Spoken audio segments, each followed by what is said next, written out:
Today we'll be looking at a technology known as 360 video, which allows you to film in a 360-degree view. We'll be looking at the history of the technology, as well as the applications and the future it holds. All this, stay tuned.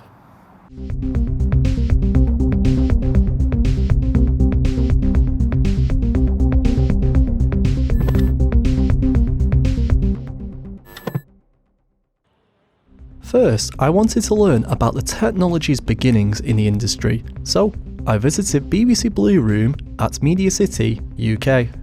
The Blue Room is the BBC's Consumer Technology Insight and Research Lab, which is a very complicated way of saying we're a team of experts who look at exciting tech that might change what we do, what the audiences do, or what our competitors do. We try and get hold of that tech, work out what those impacts are going to be, and then play that back to staff and the public. What I really liked about 360 was that unlike pretty much every other camera technology or advancement that came before it, normally the professional market, broadcast people, film people get access to this stuff first, and then it becomes cheap enough for consumers to get their hands on. With 360, it happened completely the way around. So for better or worse, because it was such a new medium and everyone's working out how to tell stories with it, if you were starting out in 360 about 4 years ago, your stuff was just as good or as bad as the New York Times, the BBC, because nobody knew what the rules were and everybody was starting at the same point. So you flash forward to today, 2019, if you look and do a sweep on YouTube for 360 content, most of the BBC stuff will come from the news departments, because they found that while they're making the main piece, the bit that keeps the lights on in this place, the 2D rectangle, they might say, actually this scene will lend itself to a bit of bonus additional content. One piece that we're really impressed with is a 360 film that was shot from a helicopter over Mosul. So the team knew they were going to go out to film this piece. They knew they were going to go out with the helicopter team.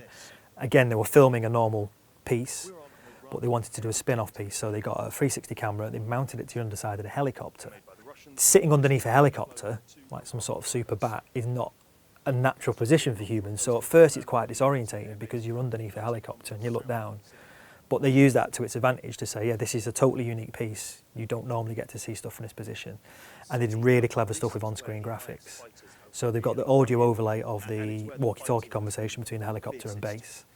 And then as the conversation is saying, look out for this landmark or go to heading, whatever it might be, there's a graphic that pops up. So they guide you through and show you where to look, because of course in 360 there's so much choice. There was some famous footage that went out, you can see some of it there, of them destroying all the antiquities in the museum, causing outrage around the world. Something about being in that bubble lends itself to immediacy.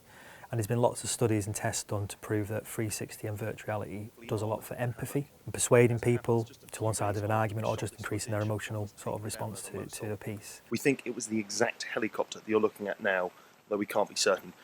Both pilots died though. I'm here at BBC Broadcasting House to find out what 360 video is currently being used for. I think what we use 360-degree videos at BBC London, at BBC News, is mostly for access. I think as the BBC and as the media, we've got a lot of access to a lot of places that the public sometimes don't get to go. So it's about bringing that access to our audience in the most engaging, most immersive way. If you can't be there at this place or this event, then we will take you there. It really gives our audience more freedom to explore the story than it has ever done before. I think with 360-degree video, you have to think, why am I doing it that way? Why can't I do this as a standard video? And for me, that's about being able to see something amazing in every direction.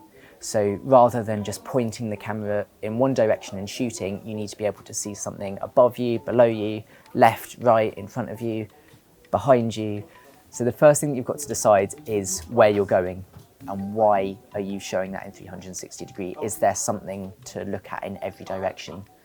Secondly, you need to decide where you're going to put the camera, because if it's just out of the action somewhere and you're only seeing the action in one part of the frame, you might as well just be using a standard camera. Generally, our 360-degree videos are longer because we want to give that time for our audience to look around them and explore, compared to cramming something into a really short TV package. You have to really think and plan things out properly about how you're going to tell the story, and there's no hiding. So whatever's in the frame, you can't edit out, you have to use. So in that sense, it's extremely realistic.